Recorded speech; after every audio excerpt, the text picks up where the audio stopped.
샬롬, 하나님과 동행하는 새벽기도회 달라스 임마누엘 교회 권성철 목사입니다. 오늘도 하나님과 동행하며 풍성함을 누리시는 저와 여러분 되시길 주님의 이름으로 축복합니다. 오늘 말씀은 요나서 4장 1절에서 11절까지의 말씀입니다.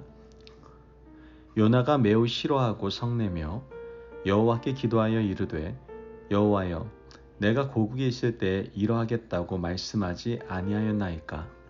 그러므로 내가 빨리 다시스로 도망하였사오니 주께서는 은혜로우시며 자비로우시며 노하기를 더디하시며 인애가 크시사 뜻을 돌이켜 재앙을 내리지 아니하시는 하나님이신 줄을 내가 알았음이니이다. 여호와여 원하건대 이제 내 생명을 거두어 가소서. 사는 것보다 죽는 것이 내게 나음이니이다 하니 여호와께서 이르시되 내가 성내는 것이 옳으냐 하시니라.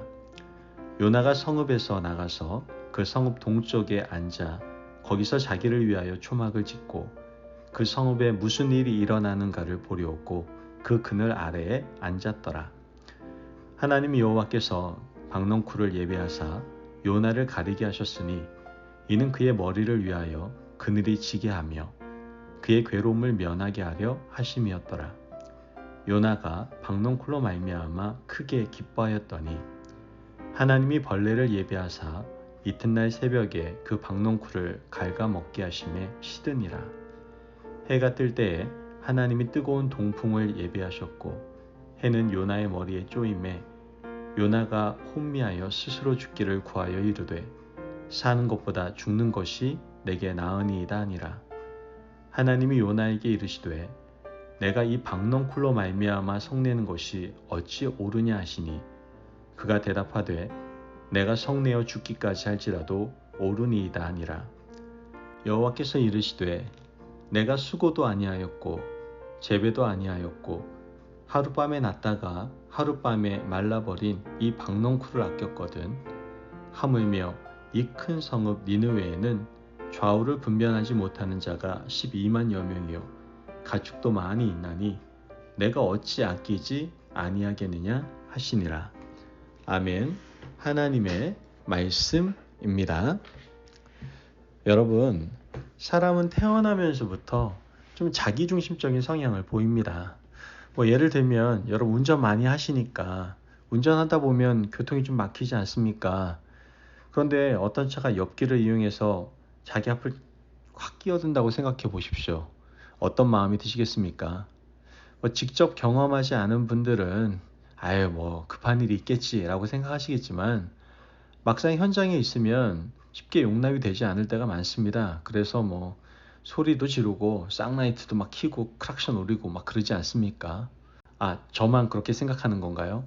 물론 여러분은 그렇지 않을 것이라고 생각할 수 있지만 막상 그 상황에 들어가다 보면은 쉬운 문제는 아니다라고 느낄 겁니다. 이처럼 사람은 누구나 자기 중심적인 성향을 가지고 있다는 것이죠. 결정적일 때 자기 중심적으로 판단을 하게 되어 있습니다.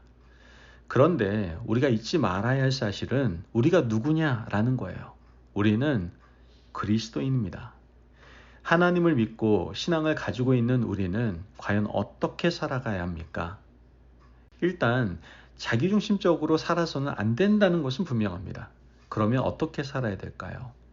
무조건 이타적으로 살아야 됩니까? 그것도 정답은 아닐 겁니다. 우리가 하나님의 백성이라면 하나님 중심적으로 살아야 하는 것이죠. 하나님의 마음으로 세상을 보고 하나님의 시각으로 판단하며 하나님의 마음으로 타인을 이해하려고 노력해야 한다는 겁니다. 오늘 읽은 말씀에는 하나님 중심으로 사고하지 않는 선지자 요나가 등장하는 것을 보게 됩니다.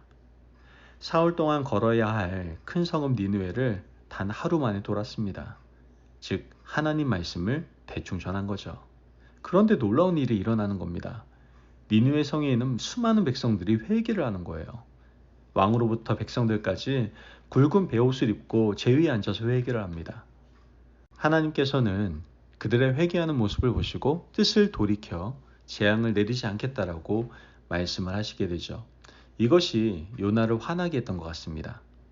오늘 본문 1절에서 3절까지의 말씀을 보면 요나가 매우 싫어하고 성내며 여호와께 기도하여 이르되 여호와여 내가 고국에 있을 때 이러하겠다고 말씀하지 아니하였나이까. 그러므로 내가 빨리 다시스로 도망하였사오니 주께서는 은혜로우시며 자비로우시며 노하기를 더디하시며 인애가 크시사 뜻을 돌이켜 재앙을 내리지 아니하시는 하나님이신 줄을 내가 알았음이니이다. 여호와여 원하건대 이제 내 생명을 거두어 가소서. 나는 사는 것보다 죽는 것이 내게 나음이니이다 하니. 말씀을 보니까 요나는 하나님의 성품을 비아냥거리고 있습니다. 아마도 요나는 민족주의자였던 것 같습니다. 아마도 요나는 이스라엘 백성들을 압제하는 이 아시리아를 용서하는 하나님을 이해할래야 이해할 수가 없었던 것 같습니다. 그것도 이해가 되는 것은요, 당시 아시리아는 이스라엘 백성들에게 있어서는 공포의 대상이었습니다. 이 아시리아는 너무 잔인하고 무자비한 야만적인 국가였거든요. 그런데 하나님이 용서해 주시겠다라고 하는 겁니다. 요나 입장에서는 어떻게 보면 화가 나는 것이 당연할지도 모르겠습니다. 요나는 하나님 앞에 화난 모습을 보이게 되는데요. 5절 말씀을 보면 요나가 성읍에서 나가서 그 성읍 동쪽에 앉아 거기서 자기를 위하여 초막을 짓고 그 성읍에 무슨 일이 일어나는가를 보려고 그 그늘 아래 앉았더라. 말씀을 보면 요나는 지금 1인 시위를 시작한 겁니다. 40일이 지나면 이 성읍이 망하는지 그렇지 않은지 지금 이 자리에 앉아서 두 눈으로 지켜보겠다는 각오로 시위를 시작한 것이죠. 하나님의 입장에서 보면은 요나가 굉장히 괘씸해 보일 것 같거든요. 그런데도 이런 시위하는 요나를 심하게 다루시지 않았습니다. 오히려 하나님께서는 요나를 배려해 주십니다. 뜨거운 햇볕 아래에서 시위하는 것을 불쌍히 여기시고 무엇을 준비하세요? 박넝쿨을 준비해 주셨습니다. 이 박넝쿨이 해를 가려주고 뜨거운 바람을 막아주게 됩니다. 얼마나 시원한지 모릅니다. 요나는 이것으로 인하여 크게 기뻐했다라고 성경에 나와 있습니다. 그러나 하나님은 다음날 벌레를 준비하셔서 이 박넝쿨 줄기를 다 갉아먹게 하셨습니다. 결국 박넝쿨이 말라 죽어버렸죠. 그러자 요나는 다시 하나님께 화를 냅니다. 요나가 화내는 모습을 보신 하나님께서 요나에게 주시는 말씀입니다. 마지막 절 10절과 11절 말씀을 보면 여호와께서 이르시되 내가 수고도 아니하였고 재배도 아니하였고 하룻밤에 났다가 하룻밤에 말라버린 이 박넝쿨을 아꼈거든.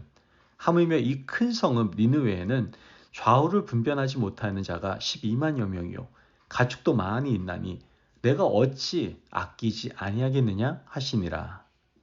여러분, 이 말씀이 정답입니다. 요나는 박넝쿨을 위해서 한 일이 전혀 없습니다. 심지도 않았고 재배도 한 적이 없고 마음을 쓴 적도 없습니다. 박넝쿨은 하룻밤에 났다가 하룻밤에 말라버렸습니다. 그런데 요나는 불같이 화를 냅니다. 사라진 박넝쿨을 향하여 박넝쿨을 주신 하나님을 향하여 분풀이를 합니다. 하나님은 이런 요나를 책망하십니다. 너는 하룻밤에 났다가 하룻밤에 말라버린 박넝쿨 때문에 이렇게 화를 내는데 니느웨 성에 있는 백성들과 가축을 아끼는 것이 당연하지 않냐. 요나서는 하나님의 질문을 끝으로 막을 내리게 됩니다. 요나가 하나님의 말씀에 어떻게 대답했는지는 알 길이 없습니다. 그러나 하나님께서 이 말씀을 통해서 우리에게 주시는 교훈은 분명하고 명확합니다. 바로 하나님 중심으로 사고하고 판단하라는 것이죠. 여러분, 우리는 자기 중심적으로 살아가는 데 익숙합니다. 그런데 반대로 하나님 입장에서 보면 니느웨 백성들도 구원받아야 할 대상입니다. 아시리아의 악한 왕들과 함께하는 백성들도 불쌍한 사람들인 겁니다. 하나님 보시기에 그들도 용서받고 돌이켜야 될 사람이었던 것이죠. 오늘 우리가 살아가는 이 시대 사람들과 사건을 하나님의 관점으로 바라보시기를 바랍니다. 인간관계 가운데 악연도 있고요. 함께하기 싫은 사람도 있을 수 있습니다. 그런데 하나님께서는 말씀하시는 겁니다. 그들 또한 나에게는 긍휼의 대상이고 자비의 대상이라고 말씀하시는 것이죠. 우리 한 사람 한 사람이 하나님의 마음을 가진다면 세상은 달라질 겁니다. 우리가 모두 하나님의 입장이 되고 하나님의 시각을 가지고 세상과 사람을 바라본다면 세상은 이처럼 혼탁하지 않을 겁니다. 여러분 오늘 이 말씀을 꼭 기억하시기를 바라요. 요나서의 결론은 하나님의 입장에 서라는 겁니다. 교회도 하나님의 입장이 되어서 목양을 하고 세상을 바라보아야 합니다. 우리 개인도 하나님의 입장이 되어 세상과 사람을 바라보아야 하죠. 요나가 처음부터 하나님의 입장이 되었다면 다시스로 도망가지도 않았을 것이고 말씀 또한 대충 전하지 않았을 겁니다. 그러므로 오늘 하루도 하나님의 입장에 서는 훈련을 하시기를 바랍니다. 기도를 통해서 하나님의 입장을 깨닫고 하나님의 마음을 알게 해달라고 간구하고 그대로 행하는 지혜로운 저와 여러분이 되시길 주님의 이름으로 축복합니다. 아멘. 기도하겠습니다. 사랑이 많으신 하나님 감사합니다. 오늘도 우리에게 귀한 말씀의 은혜 허락하심을 감사합니다. 하나님, 이제 우리가 자기 중심적인 생각을 내려놓고 하나님 중심으로 생각하고 판단하고 행동하게 하여 주옵소서. 모든 일에 최선을 다해서 하나님의 뜻을 찾고 구할 수 있도록 도와주시고 늘 하나님의 입장에서 모든 것을 행하는 지혜로운 자녀 되게 하여 주옵소서. 감사함이 예수님의 이름으로 기도합니다. 아멘. 오늘도 하나님과 동행하며 풍성함을 누리시는 저와 여러분 되시길 주님의 이름으로 축복합니다. 여러분, 이제 우리 안에 있는 자기 중심적인 생각을 좀 내려놓으시고 하나님 중심으로 생각하고 판단하고 행동할 수 있는 하나님의 귀한 자녀들 되시기를 바랍니다. 말씀 안에서 승리하십시오.